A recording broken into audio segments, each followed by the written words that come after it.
Okay, welcome to today's webinar.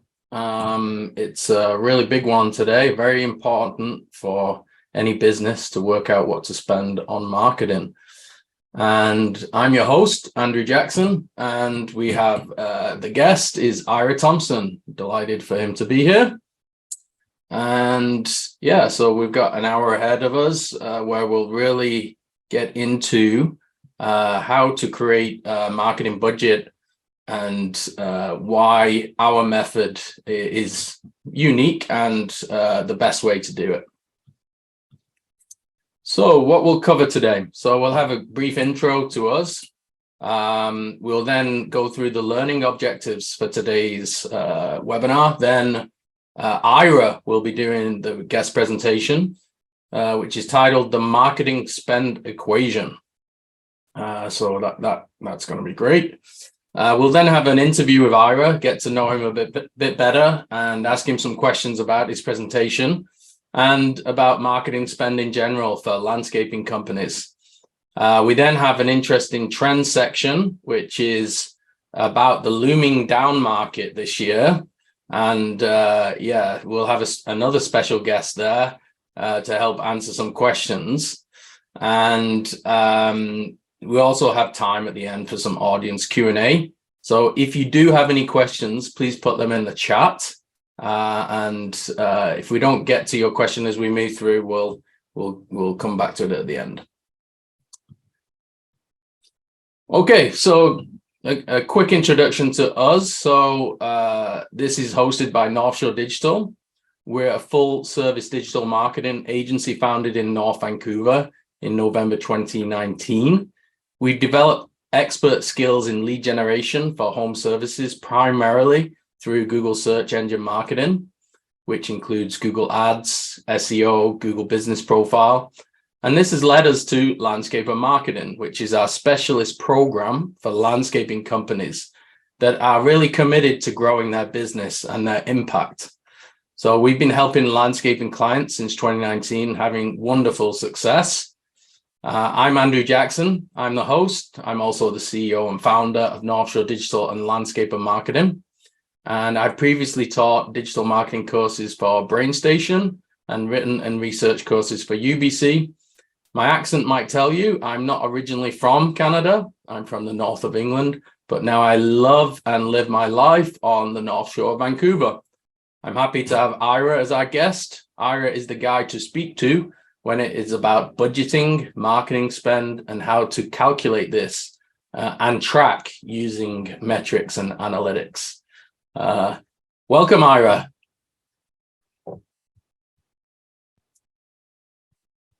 Just had to reach for my mute button there. Thanks for the lovely introduction, Andrew. Cool. Yeah, so here are some of the Canadian companies we work with in the landscaping industry across Canada. A variety of different types of services, install, design, maintain, irrigation, turf, and we've been adding more since our last webinar, so stand by for new logos on the next one. And our mission. So what is our mission? Why do we do this? So our mission is to help 100 Canadian landscaping companies grow their revenues, maximize their profits and impact. So we're focused on helping Canadian companies because we are Canadian. We get the culture, we love the people. Landscaping is an industry that affects our quality of life. Our gardens and outdoor spaces affect how we think about nature and the environment. We love working with landscaping company owners. You are busy, you have little time, but you are passionate and focused on what's right for your business, staff, and local community.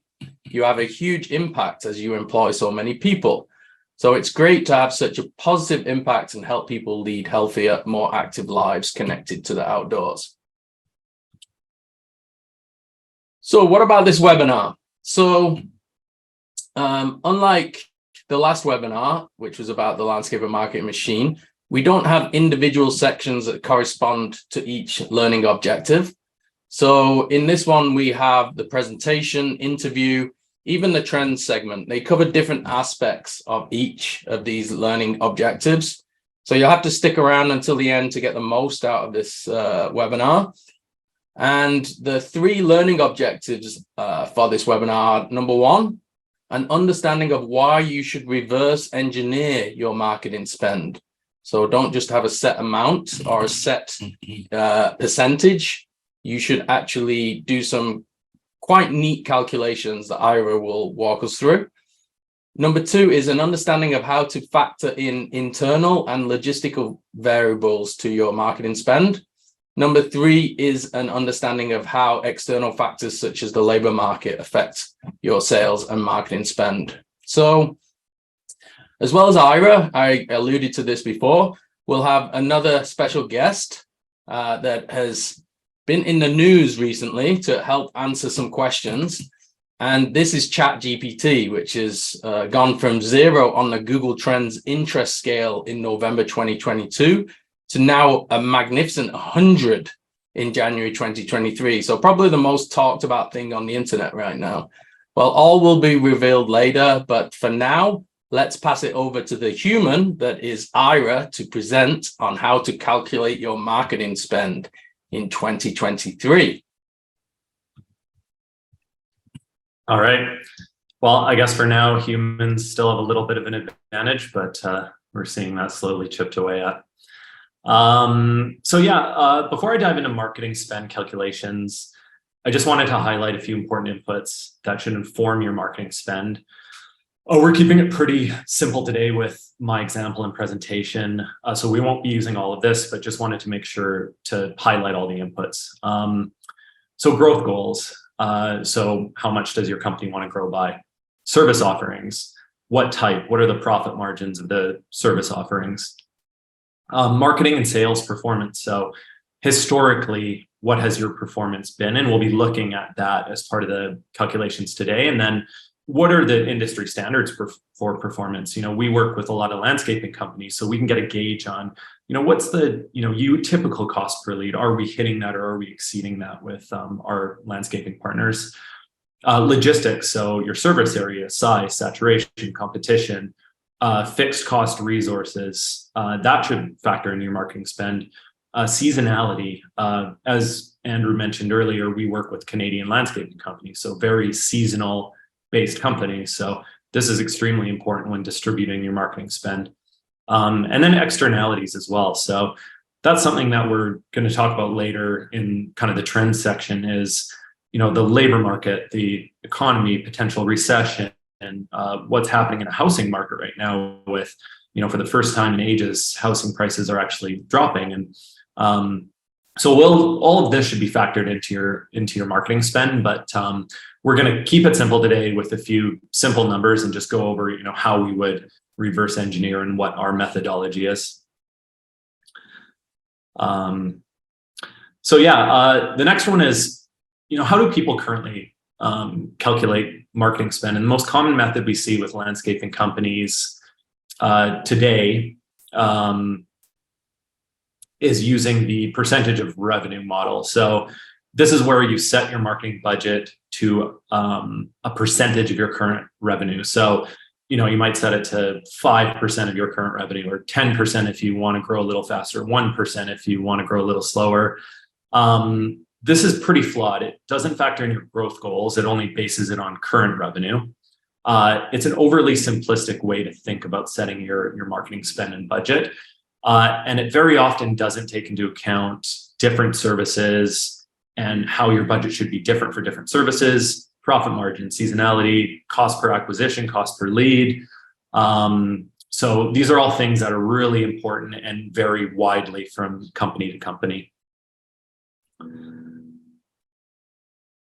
All right, so a better way to do it, and we believe the best way to set your marketing spend is to reverse engineer. So this basically calculates how much marketing spend you require to support your current revenue and your growth goals. It uses previous ROI performance and industry standard marketing performance as an input to future performance. It's flexible. So if your performance improves, as things change seasonally, as your service varies, or as you add new services, it's really flexible around this. And it factors in recurring services and lifetime value and churn and retention from recurring services as well. So for the sake of this example, we're going to use a made-up company, Mighty Moose Landscaping, very Canadian-based company.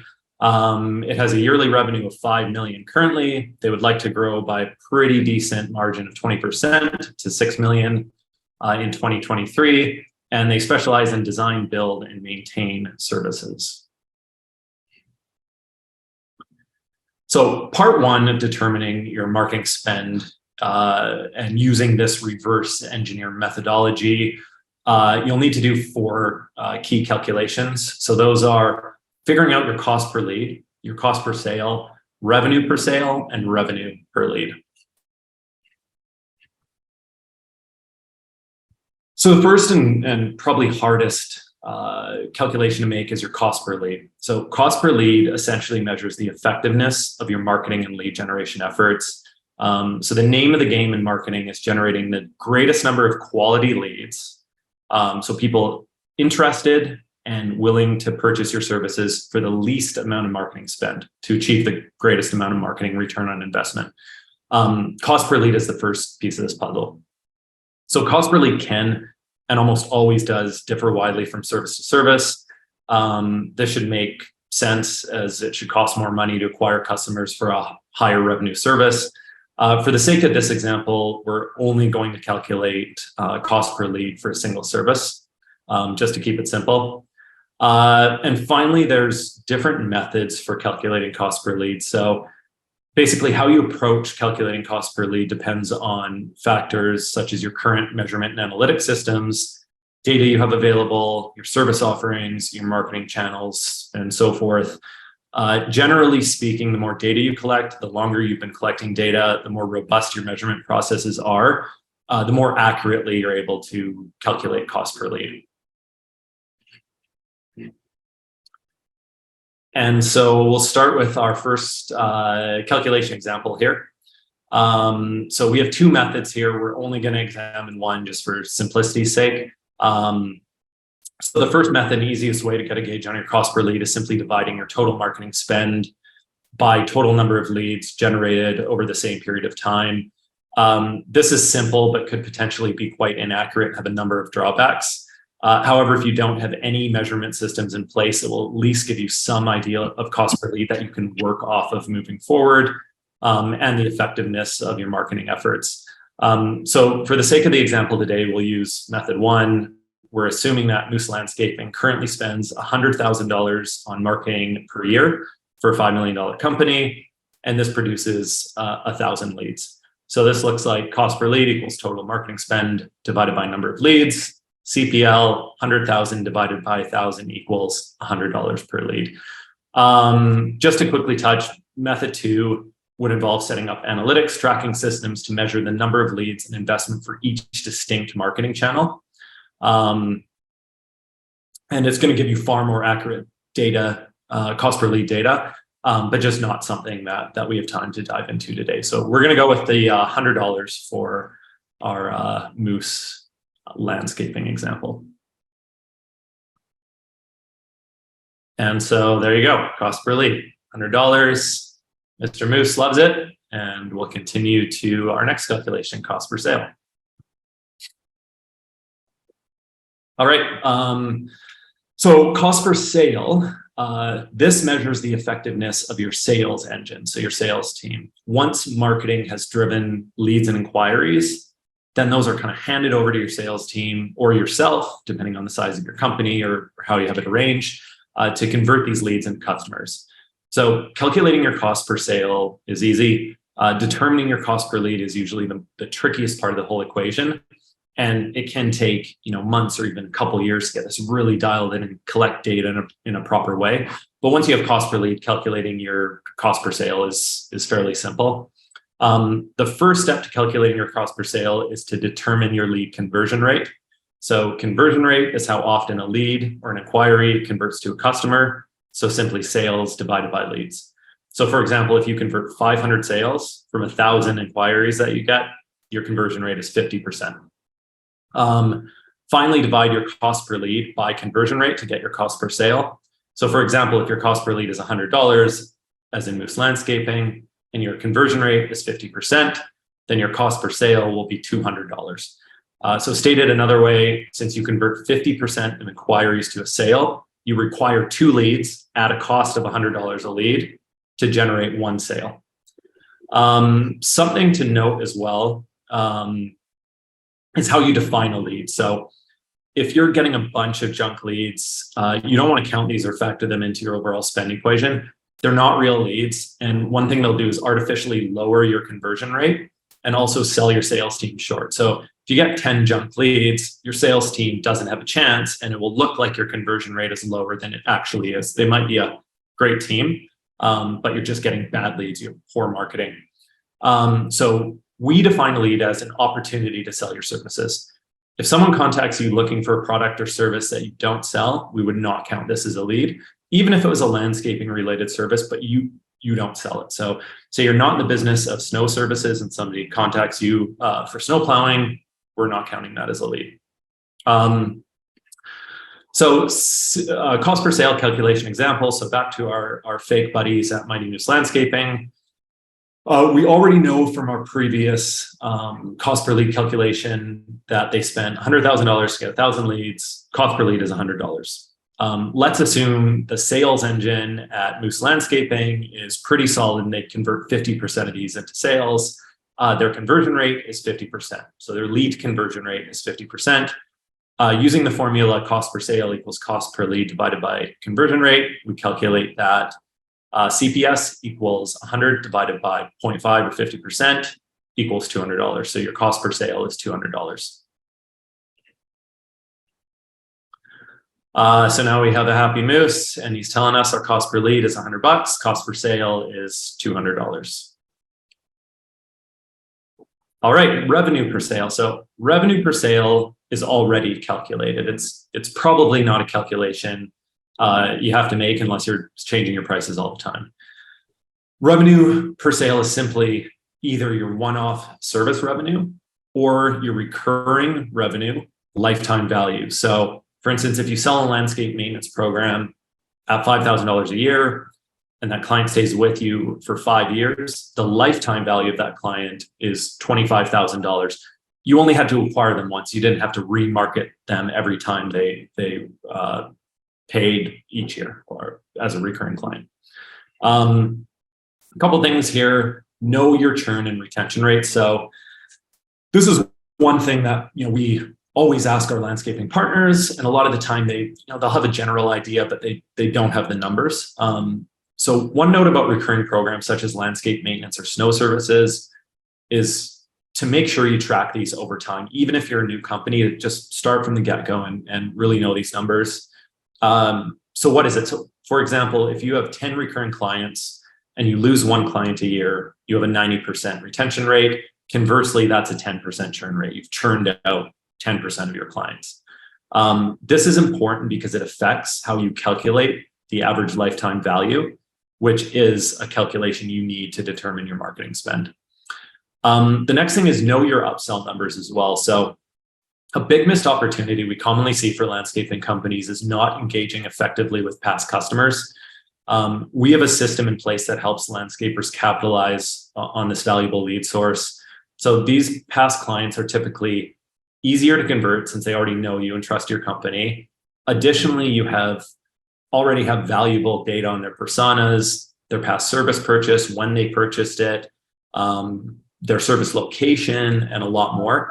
We're not going to complicate these calculations with our landscaping partners. We absolutely look at this, and it's really important. But I just wanted to point it out that you should, have your upsell numbers dialed in for previous one-off clients that then you upsold in the future.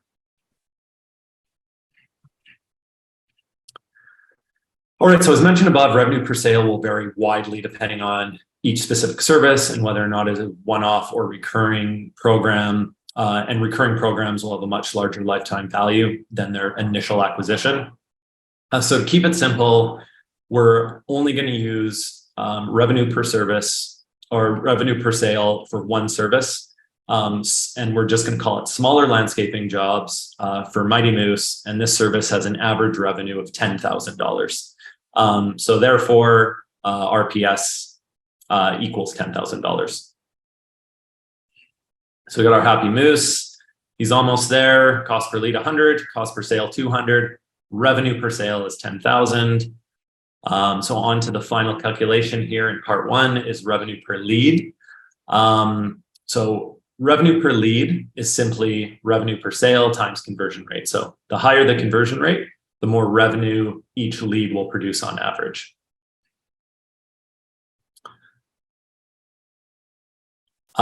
So for the revenue per lead calculation example, we know our fake friends at Mighty Moose have an average revenue per sale of 10,000. And we also know their crack sales team converts leads at a rate of 50%. Therefore, revenue per lead equals revenue per sale times conversion rate. 10,000 times 50% equals $5,000 revenue per lead. And our party moose has all the numbers he needs now to proceed to step 2 of our calculations. So in part 2, we're going to align your marketing spend now with growth goals using all these calculations from part 1.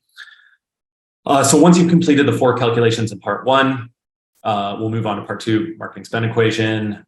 First part of that is calculating your total growth required. So that's not just new growth, that's replacement growth. And using revenue per sale and cost per sale, so those 2 metrics, to calculate your final marketing spend. So you'll notice that both CPL and RPL, cost per lead, revenue per lead, are not factored in part 2. This is because cost per lead is already an input to cost per sale, something you have to find out first to get cost per sale. And revenue per lead is not necessarily needed in addition to revenue per sale, but is a very handy number to know for potentially more complex calculations with your marketing spend, and also to just at a glance quickly determine your marketing spend ROI and profitability. All right, so the first part of part 2 is calculating your total growth. So total growth equals new growth plus replacement revenue plus churn revenue. So this is where the percentage of revenue model can severely miss the mark. This is because new growth plus replacement revenue differs widely from company to company. So for example, a $10 million annual revenue landscaping company that only wants to grow by 5% and earns the majority of its revenue from recurring maintenance programs is going to require a much smaller marketing spend than that same $10 million annual revenue landscaping company, but it wants to grow by 25% and earns the majority of its revenues from one-off construction projects. So let me go into new growth, replacement revenue, churn revenue. So new growth is just your growth goal. If you want to grow by 20%, like Moose Landscaping, from 5 million to 6 million, you need to gain $1 million of revenue. Replacement revenue is your current revenue minus recurring programs. So if you currently earn 40% of your revenue from recurring programs and 60% of your revenue from one-off projects, then you need to acquire new customers to replace that 60% from one-off, because they're not coming back, they're not recurring. And therefore you need marketing to produce leads to convert into sales for the non-recurring customers. And then finally, churn, the revenue you need to replace from clients that leave your recurring program. So earlier, I touched briefly on retention and churn rates. So for example, if you have 10 recurring service customers, 1 leaves, your churn rate is 10%. You also need to replace this churned recurring revenue with new revenue from somewhere. All right, reverse engineering your marketing spend. So this part 2, first, calculate number of sales needed. Once you've determined your total growth revenue required, just divide this number by revenue per sale, and then that'll just pop out how many sales you need to get to that total new growth revenue number needed. The next step and final step to get your marketing spend number is multiply the number of sales needed with how much it's going to cost you for each sale. So if you need 500 sales and it costs you X amount per sale, that's just how much money you're going to have to put to acquire that revenue. So let's throw some numbers into here. So this is the final Mighty Moose calculation. Total growth equals new growth, replacement, and churn revenue. So we already know Moose wants to grow by 20%. That's 1 million. We're going to say of the 5 million they currently have, 3 million of that is one-off projects. They have to replace that. And then of the 2 million that's recurring revenue, they have a fairly decent retention of 90%. Like to see that a little higher. So they churn out 200K. So they need to come up with 4.2 million in growth revenue. So the number of sales needed for this, total growth divided by revenue per sale, 4.2 million. We got 10,000 per sale. They need 420 sales. Marketing spend equals number of sales needed times cost per sale. They need 420, cost them $200 per sale. Their marketing budget, $84,000 a year.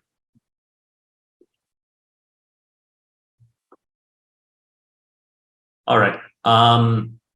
So that's it. So that's how you calculate your total marketing spend. That's probably the simplest version I could give with plugging in those numbers. Obviously, boots on the ground, it gets a lot more complex than that. It at least gives you an idea of how to think about your marketing spend. So just a couple notes and disclaimers here.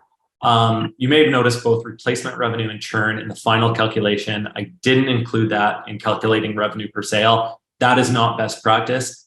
I just wanted to exemplify how that would show up in your final calculation, but obviously it'd be factored in earlier for revenue per sale because we only talked about the $10,000 for the one-off sale. So obviously a company that derives 2 million of its annual revenue from recurring programs would have another calculation and a different number for the recurring programs and their lifetime value.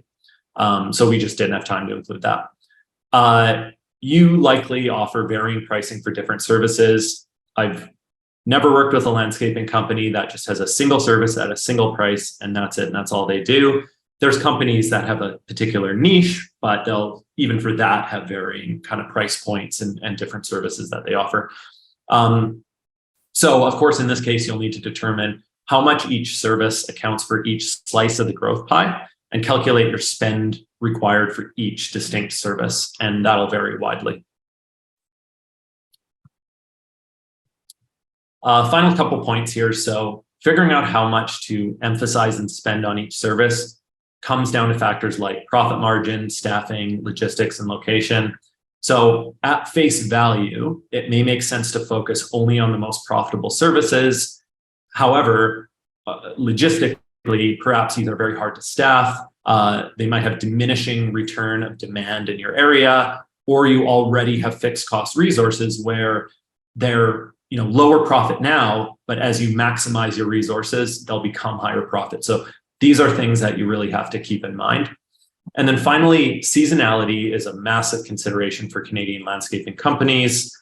So marketing spend has to fluctuate over the course of the year. You're not spending the same amount every month. So for example, recurring snow service programs might sell like hotcakes in September, but may have a very poor ROI in April. And even this obviously depends where you are in Canada and how long that season is. So we take all this under consideration and we'll adjust campaign spends very flexibly month to month and even week to week or quarter to quarter. So depending on what marketing campaign or marketing channel that we're looking at, this budget is going to vary quite widely. Awesome. Ira, loved it. Yeah, who said math isn't useful, when you learn it at school?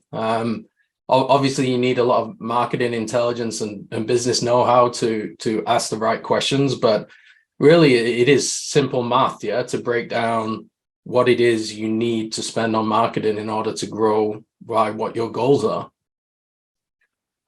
Before we jump into the interview segment with you, where we're going to ask some background questions to you, I just wanted to summarize what you just shared with us. So reverse engineering your marketing spend. So we used the example of Mighty Moose Landscaping, and they wanted to grow from 5 million to 6 million.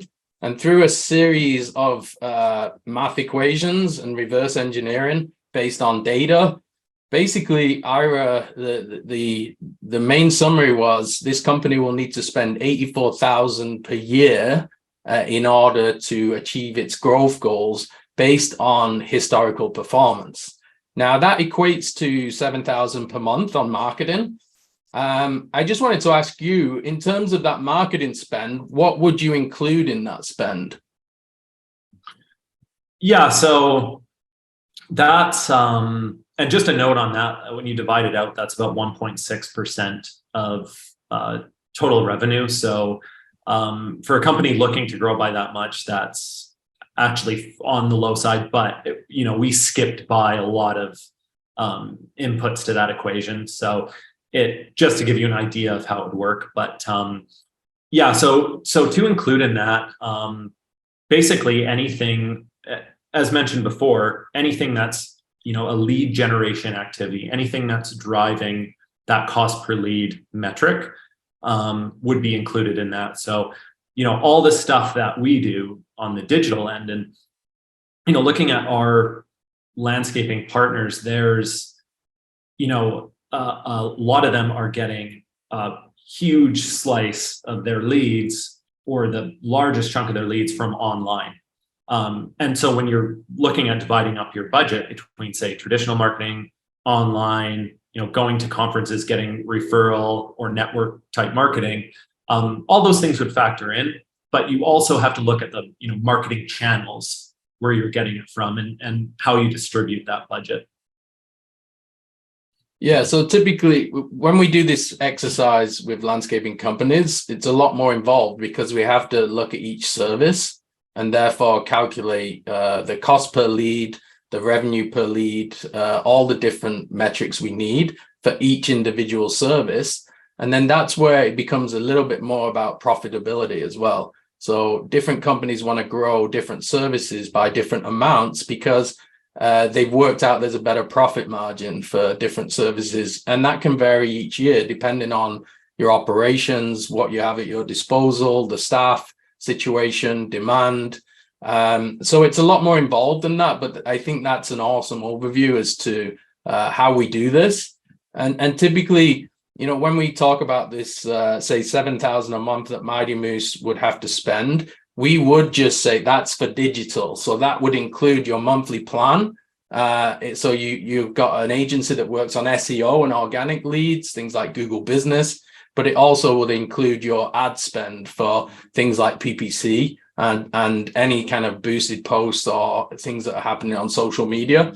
So I think that's how to think about this. And if anyone got a bit lost in some of the equations or some of the math, please do ask us a question. The Q&A section is open.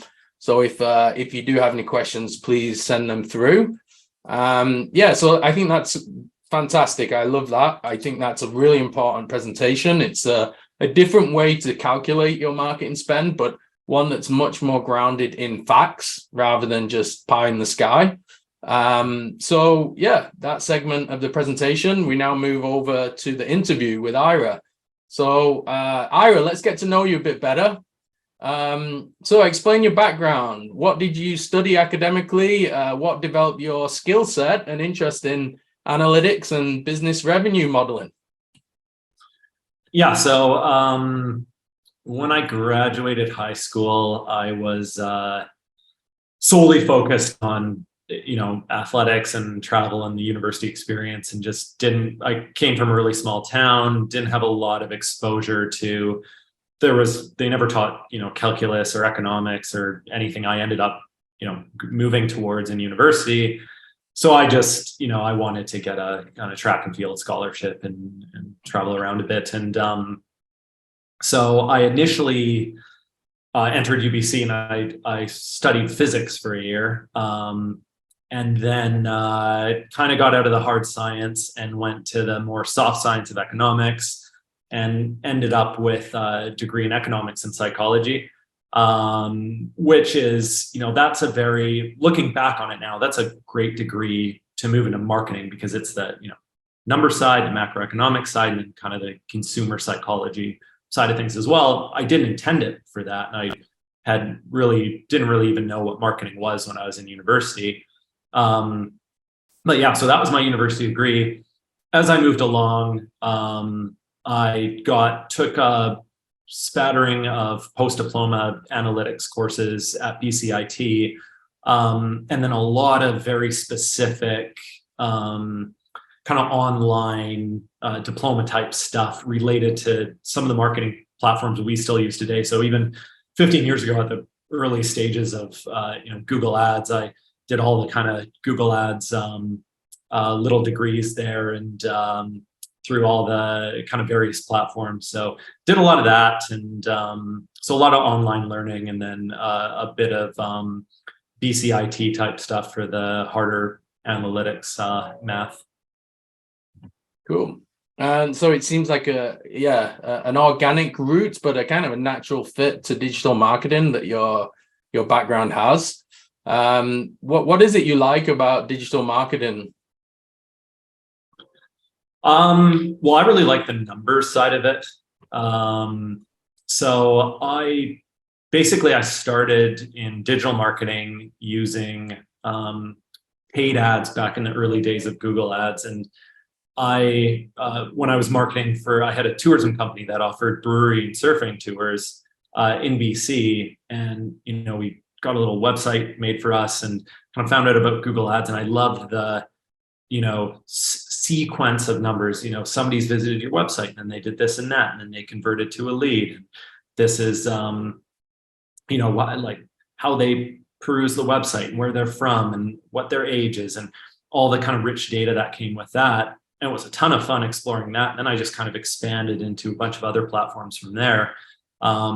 But I found that, we weren't getting anybody on our tours initially. And so we had to spend on marketing. And so we got into that, and then eventually Facebook and other things. But that kind of got me interested. And then after that, I worked for a marketing research firm. And so that was kind of cool because that was looking at qualitative and quantitative data.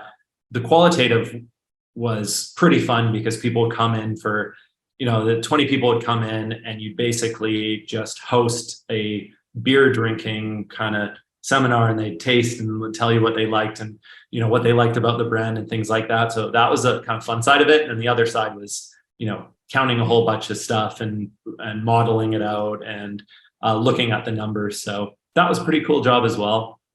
Finally, before coming to North Shore Digital, I worked for a software as a service company.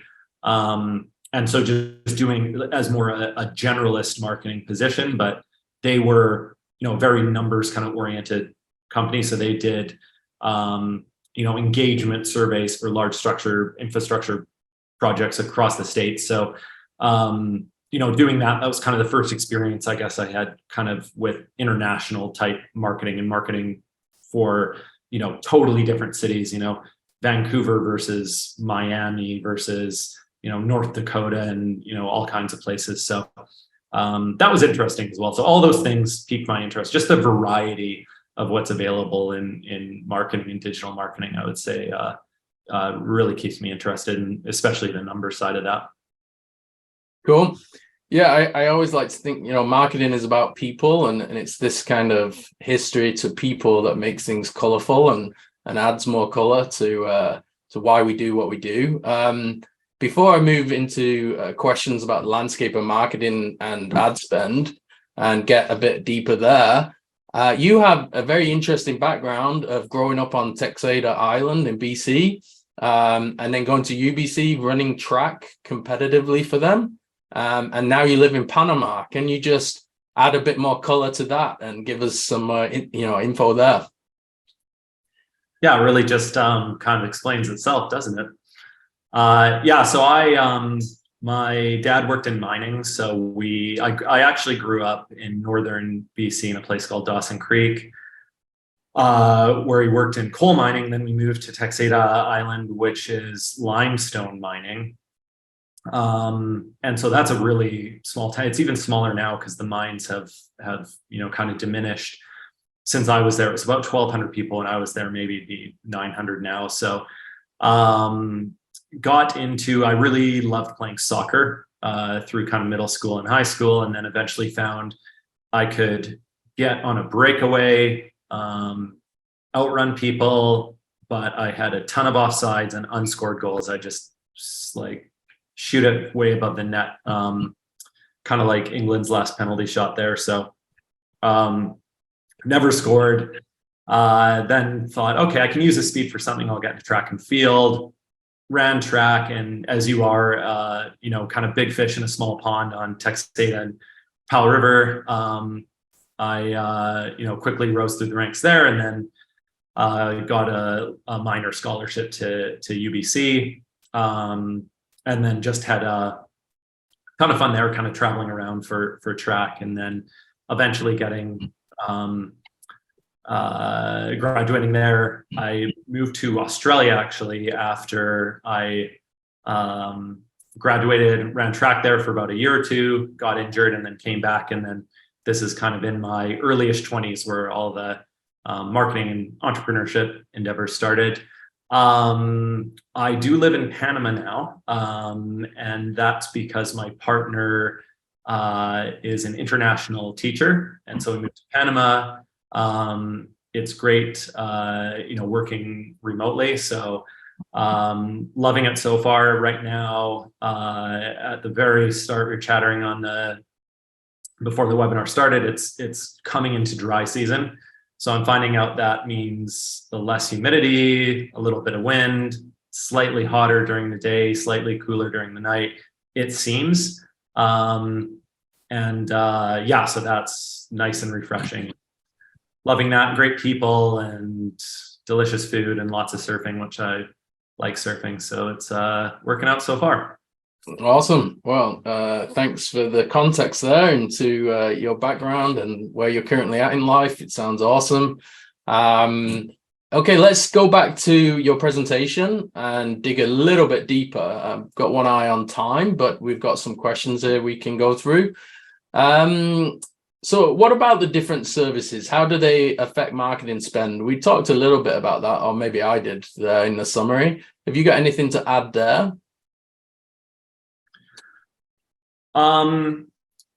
So services differ widely in cost per acquisition. So this is going to play in big time to your cost per lead and cost per sale numbers, service to service.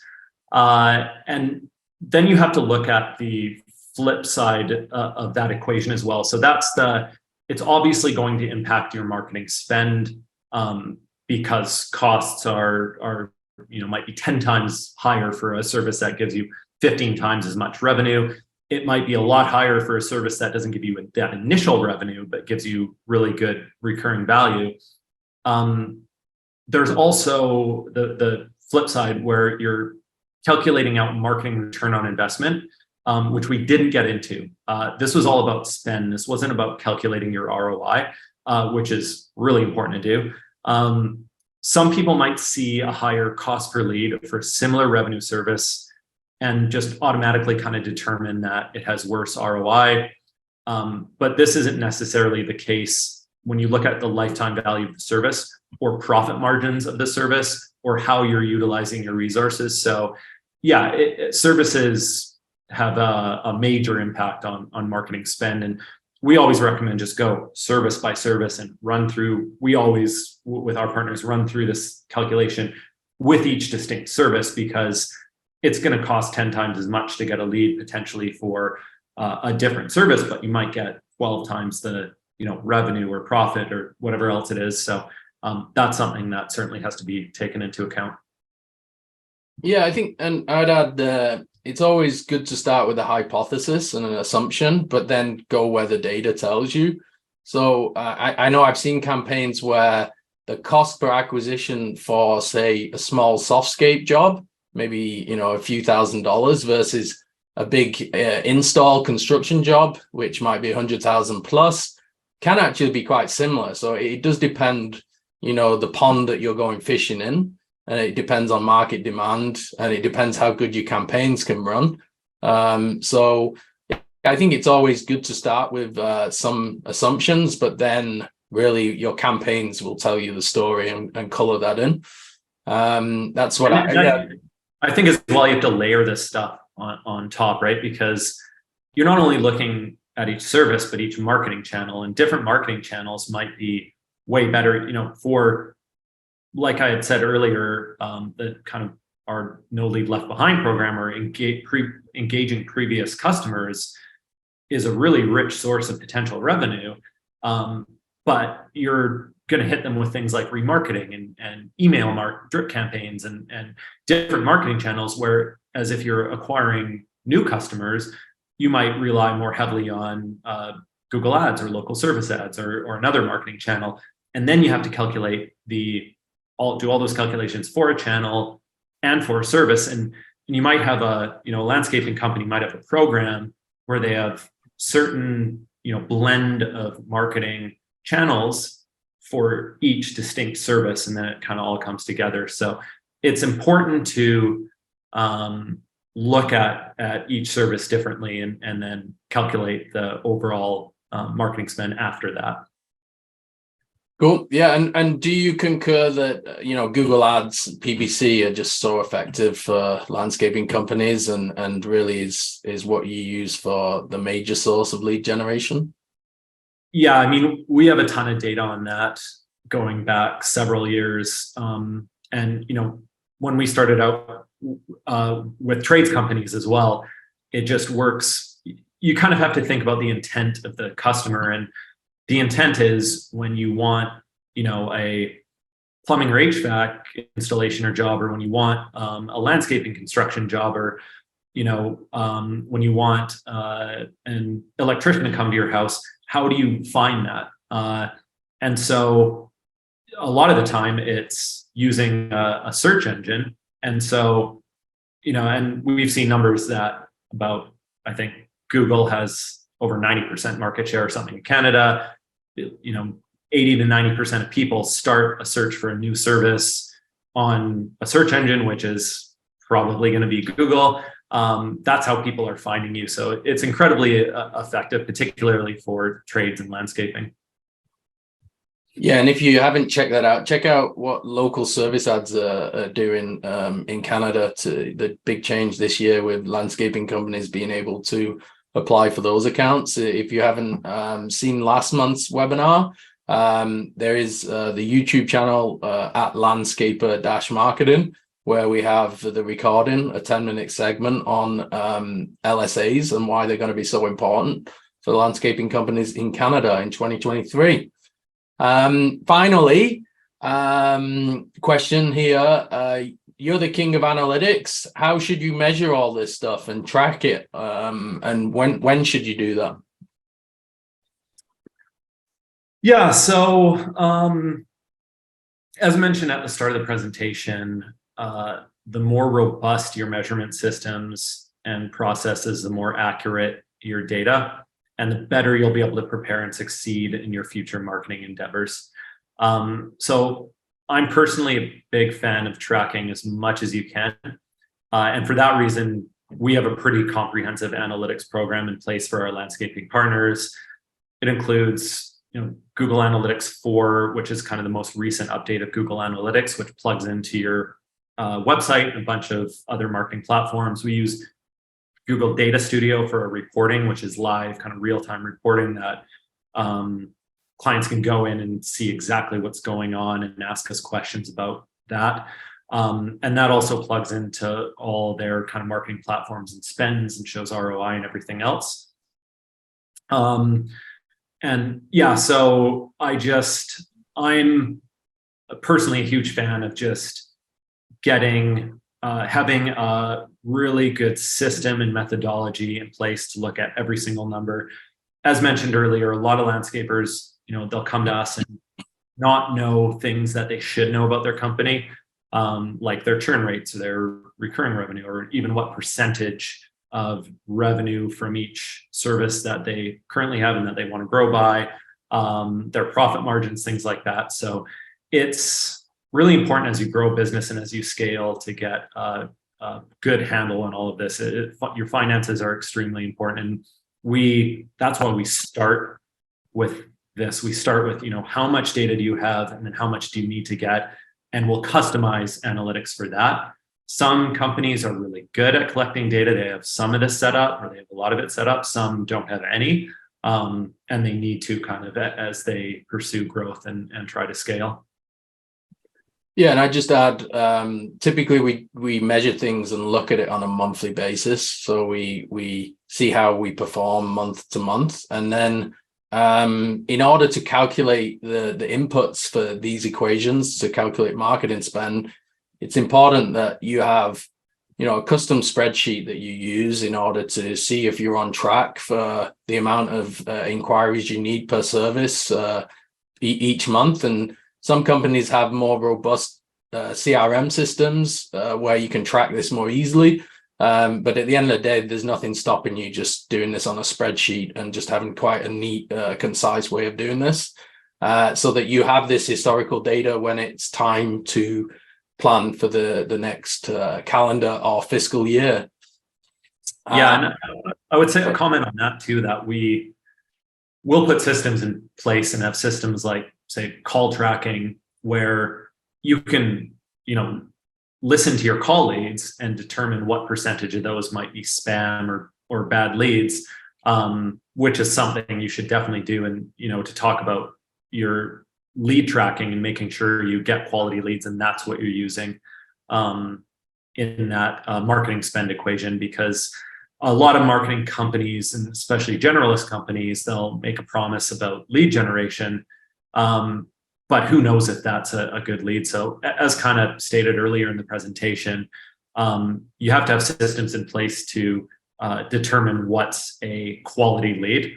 And for us, that's just a person who you can sell your service to. So yeah, it's great to be able to start to track that, to filter out bad leads and to make correct calculations.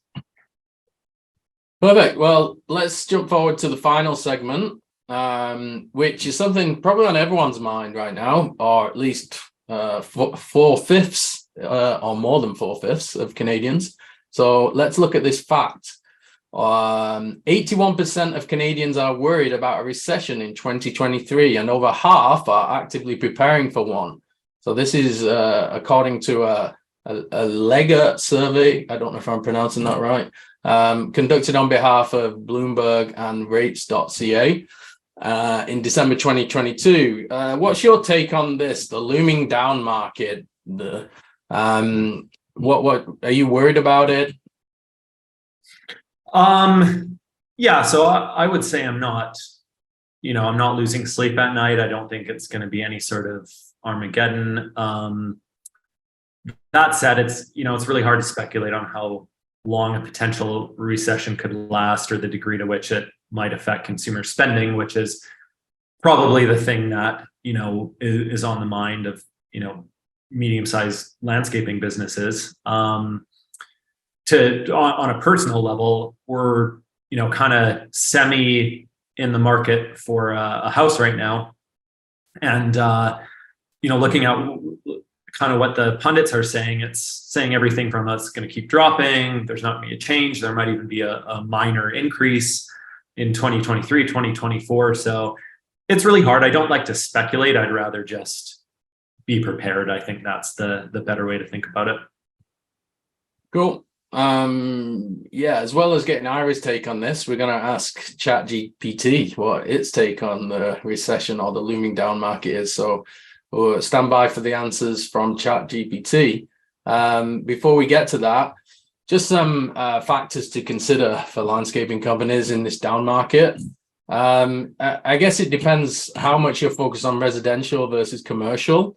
But on the residential side, the fall in house prices. So the average price of homes sold in Canada will fall nearly 6% to around $662,000 in 2023 for the average house price. But it's expected to bounce back modestly in 2024, according to the Canadian Real Estate Association. So obviously when house prices fall, that adds a pressure to anyone who's considering any landscaping, outdoor living or other project for the house. in order to sell it, or just to increase its value, or just to enjoy the property. People have to consider what equity they have in a house in order to move forward with some projects. The second one is the change in property assessments. So most homeowners around, so this is talking about BC, British Columbia, can expect about a 5 to 15% rise in assessment values.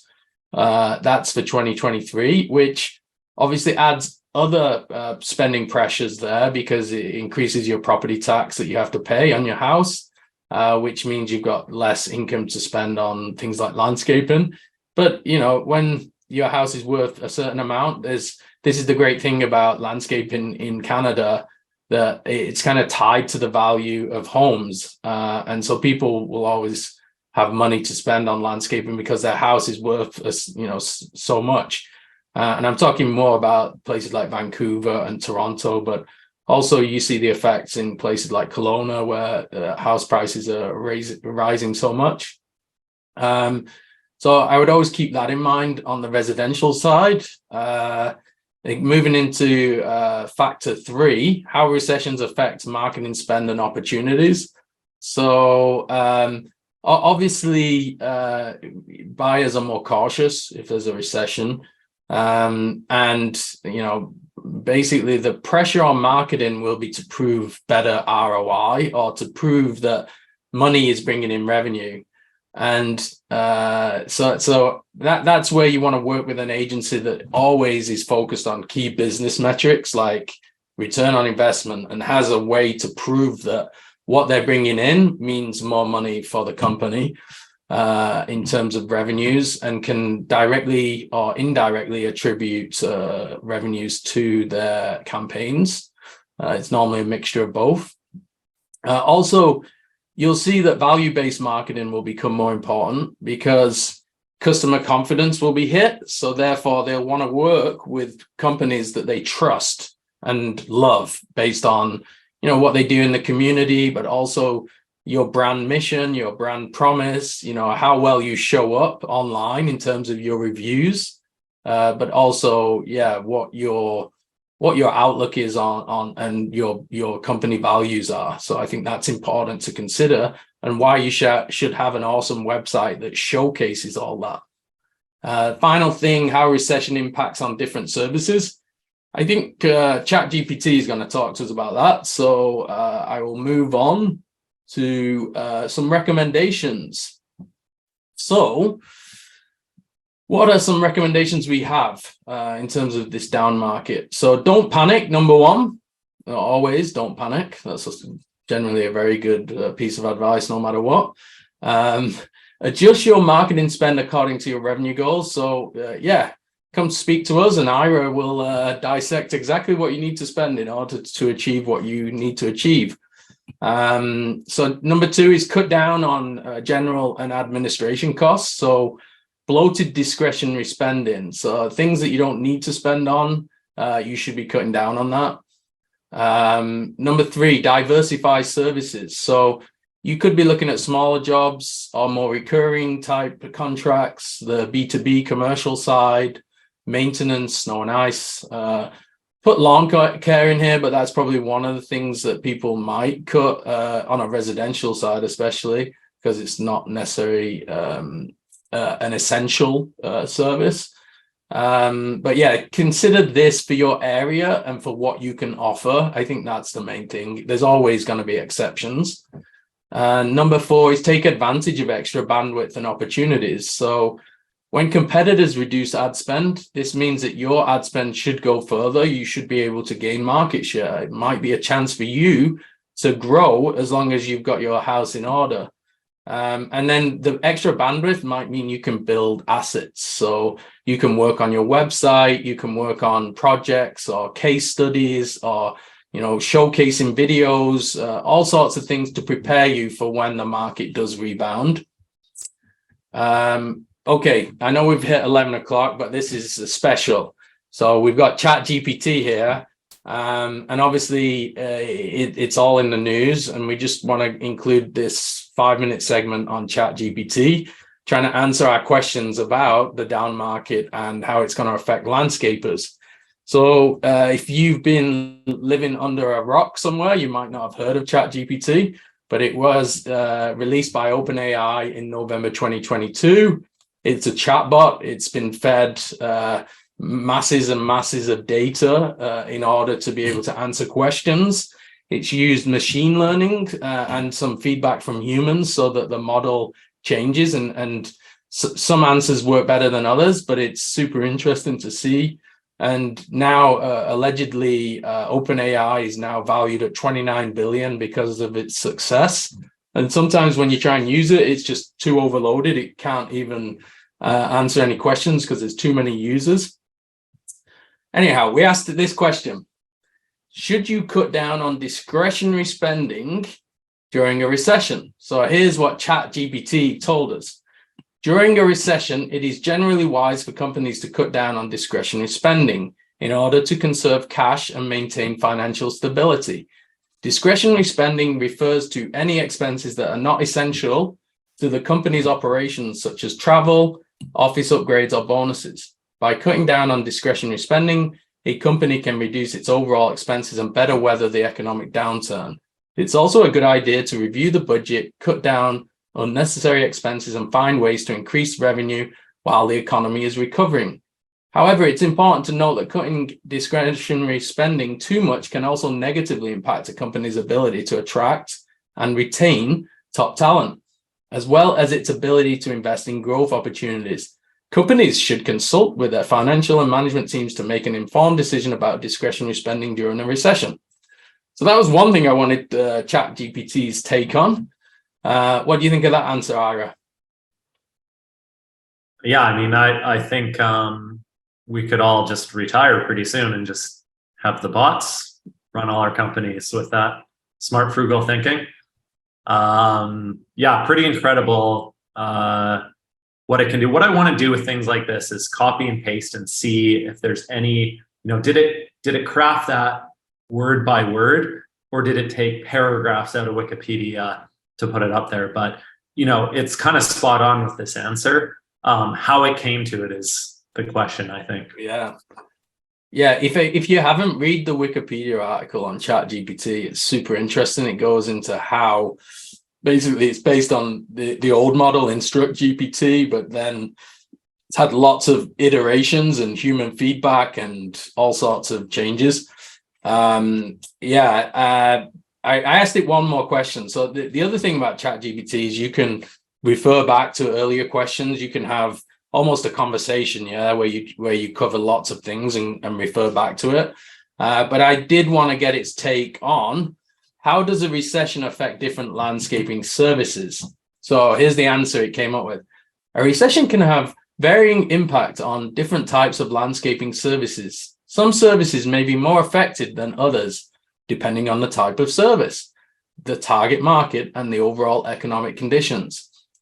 Residential landscaping services such as lawn care and maintenance may be affected, as homeowners may have less disposable income and may be less likely to invest in non-essential services. Commercial landscaping services, such as maintaining public parks or corporate grounds, may be less affected, as these services may be considered essential, may be less likely to be cut during a recession.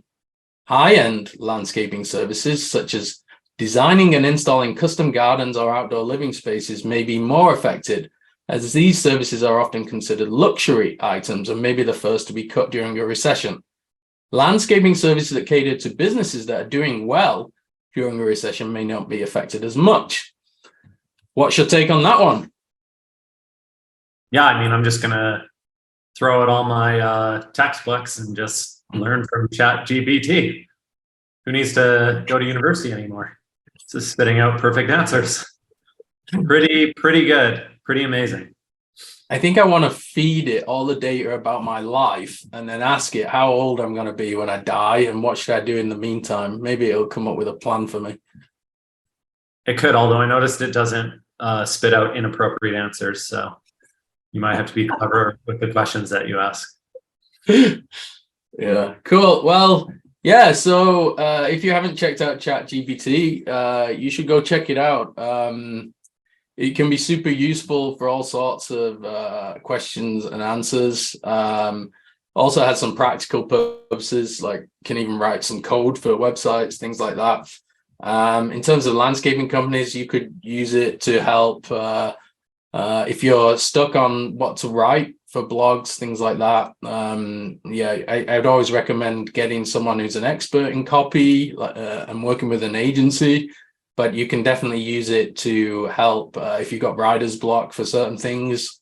Anyway, check it out. It's also helped us answer some very important questions for things that are happening right now. Okay, I'm going to close off the webinar with questions.